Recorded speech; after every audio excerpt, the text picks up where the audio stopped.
Hi అండి, అందరూ ఎలా ఉన్నారు? బాగున్నారా? నా లంచ్ అయితే ఇది. అండ్ అసలు ఎవరితో మాట్లాడకూడదండి. ఏం మాట్లాడినా ఏం చెప్పినా అన్నీ తప్పులే. వాళ్ళు చెప్పినవన్నీ దాచేసుకుంటారు. మనం చెప్పినవి మాత్రం మనకు రిటర్న్గా క్వశ్చన్స్ వేస్తారు. నువ్వు అదన్నావు, నువ్వు ఇది అన్నావు, సోది తొక్క అని. వాళ్ళు అన్నవి మాత్రం దాచేసుకుంటారు. వాళ్ళే మంచోళ్ళు, మనం చెడ్డోళ్ళు అన్నట్టు చెప్తారు. ఇవన్నీ సోదిలో మాటలు పక్కన పెడితే నా లంచ్ అయితే సూపర్ డెలిషియస్ అనమాట.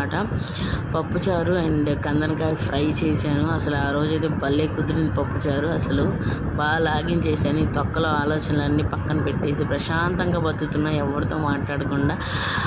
నాకు తెలిసి అయితే అదే బెస్ట్ అనుకుంటా. ఎవరితో మాట్లాడకుండా మన లైఫ్ ఏదో మనం లీడ్ చేస్తే ది బెస్ట్ అసలు ఇప్పుడున్న ప్రపంచంలో. అండ్ నా లంచ్ అయితే అసలు సూపర్ ఉంది. అది ప్లీజ్ నా వీడియో